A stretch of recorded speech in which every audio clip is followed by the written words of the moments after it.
नमस्कार दोस्तों, स्वागत है आपका एक नई वीडियो में। इस वीडियो में हम लोग 10 सीक्वल फंक्शन के बारे में पढ़ने वाले हैं एंड हम लोग हर एक सीक्वल फंक्शन का यूज़ केस देखेंगे, उसका सिंटैक्स देखेंगे एंड उसका प्रैक्टिकल इम्प्लीमेंटेशन भी देखेंगे। अब ऑफ कोर्स आपको कुछ सीक्वल फंक्शन के बारे में ऑलरेडी पता होगा एंड कुछ एडवांस्ड फंक्शन होंगे, इसलिए हम लोगों ने इस वीडियो को दो पार्ट में डिवाइड किया है। हम लोग 3 तो बिगनर फंक्शन पढ़ने वाले हैं एंड बाकी जो 7 बचते हैं वो हमारे एडवांस्ड फंक्शन होंगे। मतलब कि हो सकता है कि आपने वो फंक्शंस के बारे में अभी तक ना सुना हो। तो इस पूरे वीडियो में हम लोग 3 टेबल यूज़ करने वाले हैं: employ table, customer table and orders table.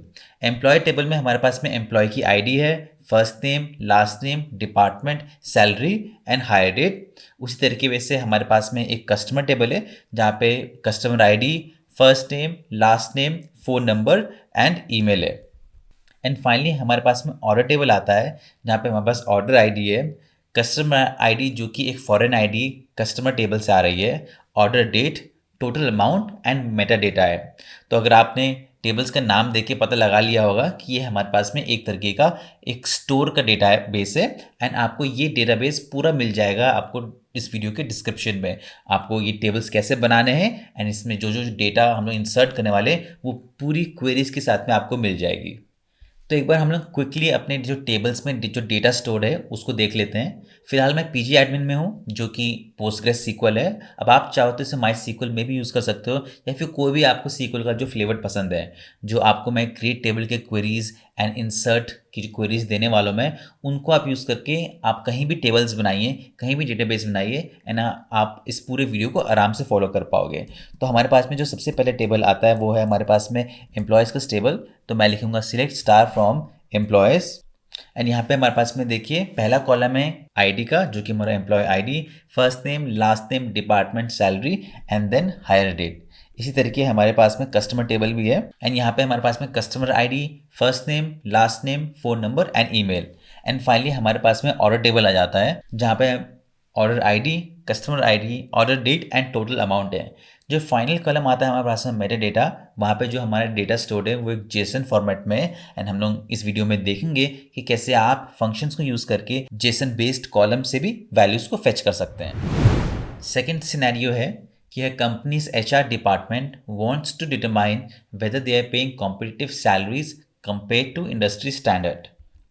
Question क्या है हमारे पास में कि what is the average salary of employees in the company. तो इसको सॉल्व करने के लिए हम लोग जो फंक्शन यूज़ करने वाले हैं वो है average function. And average function एक तरीके का एग्रीगेट फंक्शन होता है जो सीक्वल में बिल्ट इन आता है। ये क्या करता है, ये सेट ऑफ वैल्यूज़ लेता है एंड आपको सिंगल रिजल्ट देता है। अब जिस तरीके से हम लोग मैथ्स में एवरेज निकालते हैं ये एग्जैक्टली ये वही चीज़ है। तो आपको बिल्कुल स्क्रैच से पूरा कोड लिखने की ज़रूरत नहीं है, आप एवरेज फंक्शन यूज़ करके आप किसी भी कॉलम का एवरेज वैल्यू निकाल सकते हो। एंड ये एक एग्रीगेट फंक्शन था। सीक्वल में और भी कई सारे एग्रीगेट फंक्शन होते हैं। जिस तरीके से हम लोगों ने प्रीवियस फंक्शन पढ़ा काउंट, वो भी एक एग्रीगेट फंक्शन था। सम आपको एडिशन देता है, एवरेज हम लोग इस वीडियो में देखने वाले हैं अभी, एंड आपके पास में मैक्स एंड मिन भी होता है। तो एवरेज सैलरी निकालने के लिए हम लोग एम्प्लॉयज़ टेबल ही यूज़ करेंगे क्योंकि जो सैलरी है वो हमारे एम्प्लॉयज़ टेबल में एग्जिस्ट करती है। तो हम लोग क्या लिखेंगे, हम लोग लिखेंगे सिलेक्ट देन AVG, ये एक फंक्शन रहा।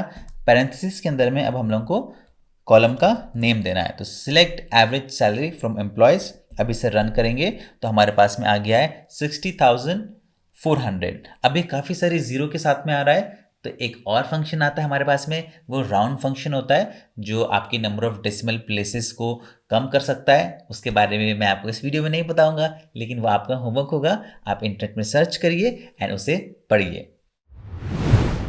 हमारा तीसरा सिनेरियो है कि a customer service portal displays employees detail but currently it shows separate first and last name. The UI team requests a single full name column for better readability। तो question क्या है हमारे पास में, क्वेश्चन ये है कि how can we display employees full name instead of separate first and last name. तो बोला ये जा रहा है कि जो हमारे पास में एम्प्लॉयज़ टेबल है उसमें हमारे पास में 2 कॉलम है, first name and last name का। तो हम लोग किस तरीके से हम लोग इस फर्स्ट नेम और लास्ट नेम को जोड़ के एक ही कॉलम में दिखाएं। तो इसको करने के लिए हम लोग कंकैटिनेशन फंक्शन यूज़ करेंगे। कंकैटिनेशन फंक्शन 2 या मोर कॉलम्स को लेता है एंड उसको एक सिंगल स्ट्रिंग में कन्वर्ट कर देता है। इसका सिंटैक्स भी काफ़ी आसान है। हम लोग लिखते हैं सिलेक्ट, फिर कॉन्कैट कीवर्ड यूज़ करके पैरेंथेसिस के अंदर में जो जो हमें वैल्यूज़ को एक साथ करना है हम उनको लिख देते हैं। यहाँ पे स्ट्रिंग 1 स्ट्रिंग 2 का मतलब अगर हम लोग यहाँ पे कॉलम डालें जैसे first name and last name तो ये उनको कंबाइन कर देगा एंड देन इवेंचुअली हम लोग इसको एक कॉलम का न्यू नेम भी दे सकते हैं। तो हम लोग लिखेंगे सिलेक्ट, कॉन्कैट कीवर्ड यूज़ करेंगे एंड यहाँ पे हमें फर्स्ट नेम कॉलम चाहिए एंड फिर हम लोगों को लास्ट नेम कॉलम चाहिए एंड मैं चाहूँ तो इसे एज कीवर्ड यूज़ करके एक न्यू कॉलम नेम भी दे सकता हूँ, फुल नेम फ्रॉम एम्प्लॉयज़। अब इसको रन करते हैं। अब देखिए हमारे पास में फुल नेम का कॉलम आ गया है and first name and last name दोनों कंबाइन हो गए, लेकिन यहाँ पे कुछ चीज़ की कमी लग रही है। वो क्या है? वो ये है कि फर्स्ट नेम और लास्ट नेम में स्पेस नहीं है। तो वो कैसे कर सकते हैं? हम लोग यहाँ पे आके कोटेशन दे के स्पेस डाल के हम लोग ऐसे ब्लैंक स्पेस भी दे सकते हैं एंड अब हमारे पास में एक कॉलम आ गया है फुल नेम जिसमें first name and last name को हम लोग ने कंकैटिनेट कर दिया है कॉन्कैट फंक्शन को यूज़ करके। अब हम लोग आते हैं एडवांस फंक्शन में, यानी कंग्रेचुलेशंस हो रहे आपने फर्स्ट 3 फंक्शंस कंप्लीट कर लिए। अगर आपको वीडियो अच्छा लगा है तो प्लीज़ वीडियो को सब्सक्राइब कर लीजिएगा, चैनल को सब्सक्राइब कर लीजिएगा, क्योंकि मैं इस चैनल में इसी तरह के कंटेंट लाता रहता हूँ आपके लिए। हम हम चलते हैं अगले सिनेरियो में, जो सिनेरियो कहता है कि the customer service team wants a contact list of customers, but some records are missing phone numbers. Instead of showing null, they want to display not provided. And हमारे पास क्वेश्चन क्या है? Question ये है कि how can we replace missing phone numbers with a default message? तो अगर हम लोग एक बार अपना टेबल देखें, select star from customers, तो देखिए हमारे पास में first name, last name and जो फ़ोन नंबर का कॉलम है इसमें नंबर 1 में तो एंट्री है, नंबर 2 में एंट्री नहीं है, नंबर 3 में एंट्री है, लेकिन नंबर 4 में एंट्री नहीं है। तो हमें क्या करना है? हमें एक ऐसा लॉजिक लिखना है जहाँ पे हम लोग नल को हटा के हम लोग नॉट प्रोवाइडेड लिखें। तो इसको करने के लिए हमारे पास में सीक्वल से एक फंक्शन मिलता है जो कि है कोलेस फंक्शन। कोलेस फंक्शन क्या करता है कि जितनी भी नल वैल्यूज़ होती हैं उनको हटा के उनकी जगह में क्या लिखना है वो कर सकता है, मतलब वो हम लोग स्पेसिफाई कर सकते हैं। तो इसे कैसे करते हैं? हम लोग लिखते हैं सिलेक्ट कोलेस एंड देन पैरेंथेसिस में एक्सप्रेशन। तो हम लोग अपने अभी एडिटर में आ जाते हैं, यहाँ लिखते हैं हम लोग सिलेक्ट कोलेस एंड यहाँ पे हम लोग को डिफाइन करना है पहला वैल्यू क्या जाएगा? हमारा कॉलम। तो हमारा कॉलम क्या है? Phone number.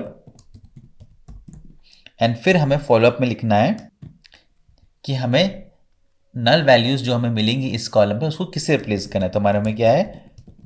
Not provided and then eventually from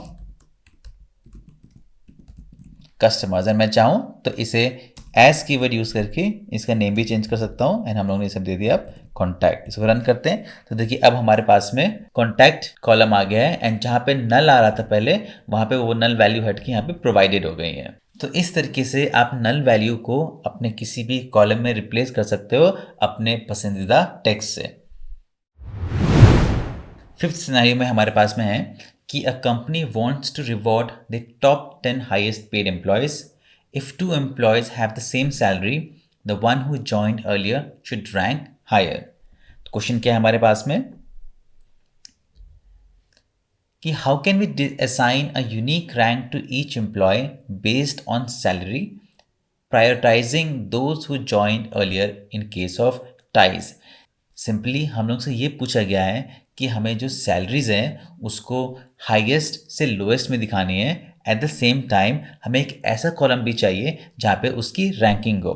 तो जो एक्सपेक्टेड आउटपुट है हमारा यहाँ से वो है इस तरीके से कि पहले आए रैंक कॉलम जिसमें हमारे पास में नंबरिंग हो 1 2 3 4 5, फिर first name and then eventually उसके बाद में सैलरी भी लिखी हुई हो। तो देखिए सबसे पहले हमारे पास में 80,000 है, फिर 75, फिर 52, फिर 50, फिर 45। इस तरीके से हम लोग को करना है।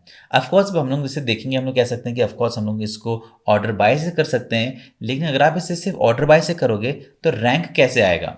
तो रैंक को लाने के लिए हमारे पास में सीक्वल में एक फंक्शन आता है रो नंबर।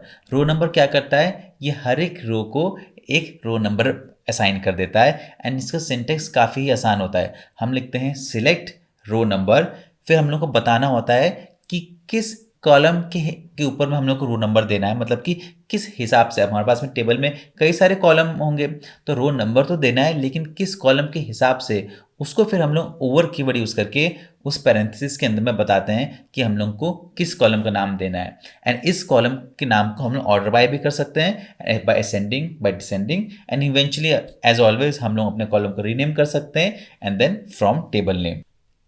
तो हम लोग क्या करते हैं, हम लोग सबसे पहले अपने टेबल को देख लेते हैं, सिलेक्ट स्टार फ्रॉम एम्प्लॉयज़, इसको रन करते हैं। हमारे पास में देखिए first name, last name, department, salary आ गई है। तो हमें सिर्फ फर्स्ट नेम चाहिए, first name, and of course तो हमें सैलरी भी चाहिए होगी। तो हम लोग इन दो कॉलम को फिल्टर कर लेते हैं। ऑब्वियस चॉइस क्या होगी, तो हम लोग इसको ऑर्डर बाय कर लेते हैं, ऑर्डर बाय सैलरी के बेसिस पे इन डिसेंडिंग ऑर्डर। तो देखिए हम लोग ने यहाँ तक तो अपने रिजल्ट को अचीव कर लिया। अब लास्ट स्टेप क्या बचता है, लास्ट स्टेप बचता है कि हमें एक और कॉलम चाहिए जहाँ पे नंबरिंग हो, एंड वो नंबरिंग बेस्ड हो हमारे सैलरी के। ठीक है, तो हम लोग यहाँ पे आते हैं, यहाँ लिखते हैं सिलेक्ट के बाद में लिखते हैं रो अंडरस्कोर नंबर, यहाँ पे पैरेंथेसिस क्लोज कर देते हैं, एंड फिर हम लोग लिखते हैं ओवर कीवर्ड यूज़ करके। एंड इस ओवर के अंदर में हमें बताना होगा कि हमें कौन से कॉलम की बेस्ड में हमें इसको नंबरिंग देनी है। तो हम लोग यहाँ से ऑर्डर बाय को कॉपी करके एक्चुअली कट करके यहाँ पे डाल देते हैं, एंड इसको फिर हम लोग बाहर में आके एज कीवर्ड यूज़ करके एज अ रैंक लिख देते हैं। तो इसको मैं फॉर्मेट कर देता हूँ, फॉर्मेट सीक्वल। तो इस तरीके से हमारा क्वेरी बन जाता है, select row number over which column, over salary column, जो कि डिसेंडिंग ऑर्डर से हमने ऑर्डर बाय किया है, एंड हम लोगों ने उसे रैंक नेम दे दिया है। And then we are also picking first name and salary from the table employ, and इसको रन करते हैं तो हमारे पास में हमारा डिजायर्ड आउटपुट आ गया है, जो कि पहला कॉलम है, एंड वहाँ पे हमारे पास में नंबरिंग दी हुई है, एंड हम लोगों ने सैलरी को हाईएस्ट से लोएस्ट तक ऑर्डर कर लिया है। हम लोग अब अपने 6 सिनेरियो में आते हैं। 6 सिनेरियो ये है कि an e commerce company stores order details in a JSON column. The marketing team needs a report on customer names from recent orders. Question क्या हमारे पास में, तो ध्यान से देखिएगा। क्वेश्चन ये है कि how do we extract the customer name from JSON column in the order tables, कि कैसे हम लोग कस्टमर का नेम निकालें जो कि जेसन कॉलम है। सबसे पहले हम लोग अपने पीजी एडमिन में जाके इस टेबल को देख लेते हैं। हम लेते हैं स्टार फ्रॉम ऑर्डर्स। अब देखिए हमारे पास यहाँ पे order ID, customer ID, order date and total amount के साथ साथ में एक फाइनल में कॉलम आता है जो कि है मेटा डेटा का कॉलम। अब इस मेटा डेटा कॉलम में हमारे पास में जेसन फॉर्मेट में डेटा स्टोर्ड है। अब जेसन फॉर्मेट में डेटा स्टोर कैसे होता है, देखिए ये की वैल्यू पेयर में होता है। तो अगर हम लोग यहाँ पे आइटम पे देखें तो आइटम हमारा की है एंड वैल्यू उसकी लैपटॉप है, प्राइस हमारा की है, वैल्यू उसकी 1000 है। उसी तरीके से नेम हमारा की है एंड एमिली जॉनसन उसका वैल्यू है, एंड लॉयल्टी लेवल हमारी की है, एंड गोल्ड उसका वैल्यू है। तो जेसन फॉर्मेट में हम लोग जो वैल्यूज़ होती हैं उसको की कॉलम फॉर्मेट में स्टोर करते हैं, एंड ये सब पूरा किसके अंदर स्टोर्ड है, आइटम्स के अंदर में, एंड ये सारा किसके अंदर स्टोर्ड है, कस्टमर के अंदर में। तो इसको सॉल्व करने के लिए हम लोग एक फंक्शन यूज़ करते हैं, वो है जेसन वैल्यू फंक्शन। और ये क्या करता है, ये जेसन फॉर्मेटेड कॉलम से डेटा को एक्सट्रैक्ट करने में हेल्प करता है। इसका सिंटेक्स भी काफ़ी आसान है। हम लोग लिखते हैं select JSON value, and then parenthesis के अंदर में पहले हमें उस कॉलम का नाम देना होता है जहाँ पे हमारा जेसन वैल्यू एग्जिस्ट करता है, एंड देन कोटेशन के अंदर में डॉलर साइन यूज़ करके डॉट की लिखना होता है। मतलब कि पहले की फिर डॉट, उसके अंदर में कोई और की हो, फिर उसके अंदर में कोई और की, उस तरीके से। तो हमें की बतानी होती कि कौन सी की हमें वैल्यू चाहिए, and then eventually from table name. तो हमारे पास में अगर यहाँ पे देखें, हमारे पास में यहाँ पे मेटा डेटा है। तो सबसे पहले हम लोग लिखेंगे सिलेक्ट, फिर यहाँ पे हम लोग अपना जो फंक्शन है जेसन अंडरस्कोर वैल्यू ये लिखेंगे, एंड देन पैरेंथेसिस के अंदर में हमें सबसे पहला वैल्यू क्या देना है, हमें वैल्यू देना है अपने कॉलम का जहाँ पे जेसन वैल्यू स्टोर है जो कि मेटा डेटा है, एंड देन कॉमा करके हमें जो सेकंड वैल्यू देनी है वो हमें की वैल्यू देनी है। तो हमें डॉलर साइन यूज़ करेंगे, डॉट लिखेंगे, एंड यहाँ पे हमारे पास की वैल्यू की क्या है हमारे पास में, सबसे पहला की हमारे पास में कस्टमर है तो हमने लिखा कस्टमर। देन दूसरा की कौन सा है, नेम, तो हमें नेम चाहिए राइट, तो हमें कस्टमर की पे जाना है, उसके बाद में हमें नेम की में जाना है। फिर हम लोग लिख देते हैं इसे एज नेम फ्रॉम, इसे मैं लिख देता हूँ फर्स्ट नेम, या फिर customer name from orders. Run करते हैं। अब देखिए हमारे पास में Emily Johnson, Michael Clarke and सारा ली आ गया है। इसी तरीके से आप आइटम्स को भी यूज़ कर सकते हो। तो यहाँ पे इंस्टेड ऑफ कस्टमर में आइटम्स लिखो एंड यहाँ पे मैं आइटम लिखो, तो आप आइटम डिटेल्स भी ले सकते हो, जैसे लैपटॉप, फ़ोन, हेडफोन। इस तरीके से आप की को यूज़ करके उनकी वैल्यूज़ को एक्सट्रैक्ट कर सकते हो जेसन फॉर्मेटेड कॉलम में। चलिए बढ़ते हैं आगे अगले सिनेरियो पे। यहाँ पे the HR team is preparing a summary report that lists all department names in a single row instead of multiple rows. Question क्या है हमारे पास में कि how can we combine all department names into a single string. तो अभी अगर हम लोग अपने पीजी एडमिन में जाएं या फिर अपने कोई भी सीक्वल एडिटर में जाएं एंड अपने टेबल में देखें और लिखें select star from employees and से रन करते हैं, तो हमारे पास में डिपार्टमेंट में क्या क्या है, sales, engineering, marketing, engineering and sales. तो हमारा गोल क्या है, हमारा गोल ये है कि इन सब डिपार्टमेंट को एक सिंगल सेल में, मतलब एक सिंगल सेल में डाला जाए ना, ताकि एक स्ट्रिंग बन जाए। तो उसको करने के लिए हम लोग कैसे कर सकते हैं, हम लोग यूज़ करेंगे स्ट्रिंग एग्रीगेट फंक्शन। ये क्या करता है, ये मल्टीपल रोज से वैल्यू लेता है एंड उसको एक सिंगल स्ट्रिंग बना देता है विद अ डिलीमीटर। डिलीमीटर मतलब कि हम लोग उन वैल्यूज़ को सेपरेट भी कर सकते हैं विद कॉमा, स्पेस या फिर कोई हाइफन या फिर जिस भी तरीके से। तो इसका सिंटेक्स क्या होता है, बड़ा ही आसान है। हम लिखते हैं सिलेक्ट स्ट्रिंग अंडरस्कोर AGG, फिर पैरेंथेसिस के अंदर में लिखते हैं जिस कॉलम में हम लोग को स्ट्रिंग एग्रीगेशन करना है and then followed by a delimiter, of course then from table name. तो हम लोग लिखेंगे select string underscore AGG and यहाँ पे हमें कॉलम का नाम क्या है, डिपार्टमेंट, एंड देन हमें यहाँ पे नेक्स्ट वैल्यू क्या आ जाएगी, डिलीमीटर की। तो हम लोग लिखेंगे कॉमा एंड देन हल्का सा स्पेस भी दे देंगे, क्योंकि हमें कॉमा के बाद में हर वैल्यू के बाद स्पेस भी चाहिए। लिखेंगे एज डिपार्टमेंट्स फ्रॉम एम्प्लॉयज़। तो देखिए अब हमारे पास में sales, engineering, marketing, engineering, sales, ये सब आ गई हैं एक सिंगल सेल में, मतलब एक सिंगल रो में आ गई। अब ये यूनिक नहीं है, ये मैं आप पे छोड़ूंगा कि कैसे आप किसी भी कॉलम से अगर आपको यूनिक वैल्यू चाहिए तो आप कैसे निकाल सकते हो, वो रहा आपका होमवर्क। अब हम लोग 8th सिनेरियो में आते हैं, जहाँ पे financial analyst wants to see the total salary expense per department while still displaying individual salaries for a detailed cost breakdown। इसका मतलब क्या है, क्वेश्चन हमारा ये है कि how can we calculate total salary for each department while keeping individual salary visible।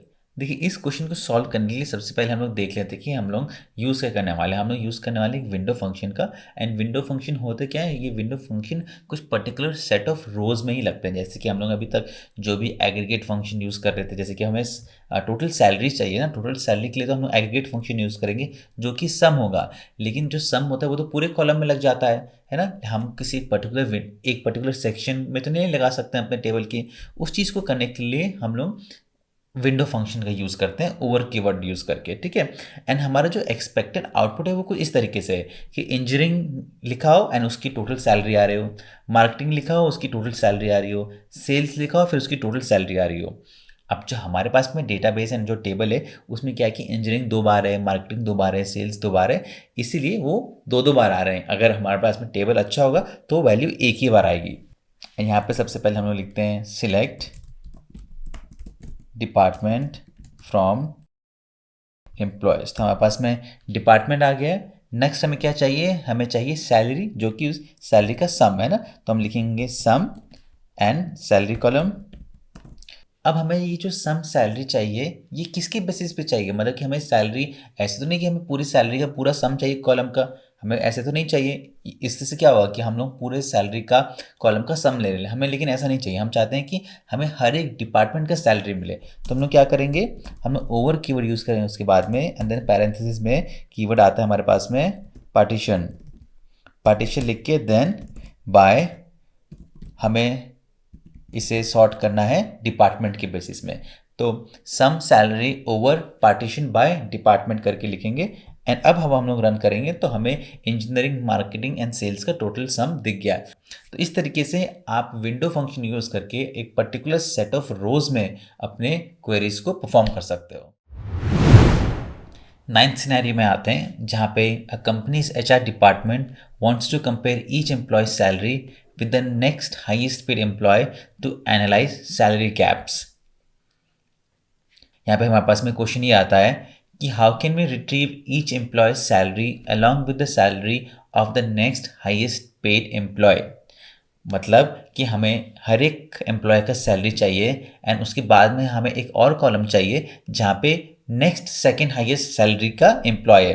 तो हमारे पास एक्सपेक्टेड आउटपुट क्या है कि फर्स्ट नेम हमारे पास में एम्प्लॉय का नाम, उसके आगे हमारे पास में सैलरी आए एंड नेक्स्ट कॉलम में आए कि उससे कम कौन, इमीडिएटली कम कौन कमा रहा है। तो बॉब 80,000 कमा रहा है, उसके बाद में आ रहा है 75,000 सैलरी, नेक्स्ट में जेन 75,000 है, उसके बाद में नेक्स्ट हाई सैलरी किसकी है, वो है 52,000 जो कि है चार्ली की। इस तरीके से हमें कुछ आउटपुट चाहिए। तो इसको सॉल्व करने के लिए SQL में एक फंक्शन आता है जो कि है लीड। लीड क्या करता है, वो नेक्स्ट वैल्यू को एक्सेस करता है फ्रॉम द रिजल्ट सेट। मतलब कि अगर मेरी रिजल्ट A है तो वो B को भी एक्सेस कर सकता है। तो हम लोग इसे कैसे लिखते हैं, select column name and then lead, फिर किस कॉलम पे हमें नेक्स्ट वैल्यू को एक्सेस करना है एंड हम लोग को उसको किस तरीके से ऑर्डर बाय करना है, आप वो लिख सकते हो। And then you can use the as keyword अपने कॉलम को न्यू नेम देने के लिए, followed by the table name. अगर नहीं समझ आ रहा है कोई बात नहीं, हम लोग अपने क्वेरी एडिटर में आते हैं एंड यहाँ पे हम लोग सबसे पहले लिखते हैं select first name and then salary. उसके बाद में हम लोग लिखेंगे LEAD, ये हमारा फंक्शन रहा एंड यहाँ पे हमें क्या करना है, हमें सैलरी एक्सेस करनी है, राइट। तो हम लिखेंगे सैलरी ओवर क्या, over order by of course salary, क्योंकि हमें सैलरी डिसेंडिंग ऑर्डर में दिखानी है। तो सैलरी DESC एंड अब हम इसे कुछ न्यू नेम दे सकते हैं, maybe next salary and then from employees table. तो देखिए हमारे पास में जो रिजल्ट चाहिए था हमें एग्जैक्टली वही मिल गया है। फर्स्ट नेम आया, फिर सैलरी आई and then next salary I.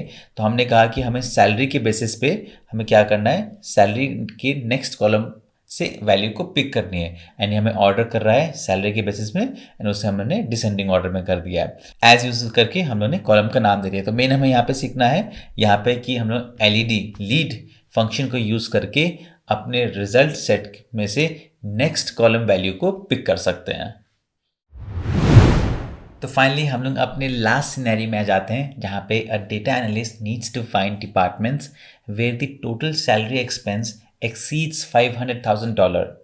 Now, instead of running multiple queries, they want to calculate department's total first and then filter the results. कहने का मतलब है कि how can we first calculate total salaries per department and then filter departments with high expenses. देखिए इस question का, इस scenario का सीखने का हमारा ऑब्जेक्टिव क्या है कि कैसे हम लोग कॉम्प्लेक्स क्वेरीज को छोटे छोटे पार्ट में डिवाइड करके रन कर सकते हैं to get the final result. And इसको करने के लिए हमारे पास में दो तरीके हैं। एक तो हम लोग सब क्वेरी से कर ही सकते हैं, हमें SQL में सब क्वेरी पता ही है, अगर आपको नहीं पता तो आपको ऊपर मिल जाएगा। अदरवाइज हमारे पास में एक और ऑप्शन भी आता है जो कि है CTE, मतलब कॉमन टेबल एक्सप्रेशन। ये क्या करता है, ये SQL के कॉम्प्लेक्स क्वेरीज को छोटे छोटे पार्ट में डिवाइड करता है एंड उनको रन करता है एक बाय एक करके to get you the final results. इसका सिंटेक्स भी काफ़ी इजी है। हम लोग लिखते हैं विथ कीवर्ड यूज़ करते हैं एंड विथ के बाद में CTE नेम, मतलब कि यहाँ पे टेबल का नाम आता है। CTE नेम मतलब कॉमन टेबल एक्सप्रेशन, मतलब यहाँ पे टेबल का नाम आएगा। फिर हमें कहाँ कौन कौन से कॉलम चाहिए, देन एज यूज़ करके उसके अंदर में हम लोग को कोई भी जो क्वेरी लिखनी है, जो आप नॉर्मल SQL क्वेरी यूज़ कर लिखते हो, आपको वो लिखनी है। एंड देन फाइनली जो आपने ऊपर CTE नेम दिया हुआ है उसको एज अ आप कॉलम यूज़ कर सकते हो। तो इसका सिंटेक्स स्टार्ट होता है विथ कीवर्ड से, विथ के बाद में हम लोग CTE नेम देते हैं। अब ये सोच लीजिए ये CTE नेम एक तरीके से आपका एक टेम्प्रेरी टेबल है एंड वहाँ पे आप कॉलम्स नेम लिखते हो उसके बाद में and then as keyword use करके पैरेंथेसिस के अंदर में आप नॉर्मल सीक्वल की क्वेरी जो भी आपको एग्जीक्यूट करनी है, एक बार ये जो पैरेंथेसिस एज के अंदर में एक बार ये एग्जीक्यूट हो जाती है तो इसकी सारी वैल्यू जाके स्टोर होती है CTE नेम वाले आपके टेम्परेरी टेबल में। एंड फिर आप उसको जो लास्ट में स्टेटमेंट है select star from CTE name, उसको आप नॉर्मली यूज़ कर सकते हो एक टेबल की तरह। तो हम लोग अपने क्वेरी एडिटर में आ जाते हैं एंड यहाँ पे इसमें क्वेरी को पेस्ट कर देता हूँ, ठीक है, टाइम सेव करने के लिए। तो हमारे पास में है विथ डिपार्टमेंट अंडरस्कोर टोटल, तो जो डिपार्टमेंट अंडरस्कोर टोटल्स है वो आपका एक टेम्परेरी टेबल बन गया है, ठीक है। एंड इसके अंदर हम लोग क्या क्वेरी रन कर रहे हैं, हम लोग सिलेक्ट डिपार्टमेंट कर रहे हैं, सैलरी को सम कर रहे हैं, उसको एज ए टोटल सैलरी लिख रहे हैं फ्रॉम एम्प्लॉयज़ टेबल, एंड फिर हम लोग उसको ग्रुप बाय कर दे रहे हैं डिपार्टमेंट से।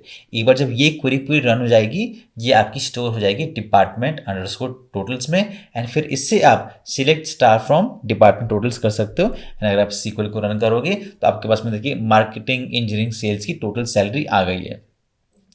तो इस तरीके से आप CTE यूज़ करके टेम्परेरी टेबल्स बना सकते हो, कॉम्प्लेक्स क्वेरी को छोटे छोटे पार्ट में डिवाइड करके रन कर सकते हो।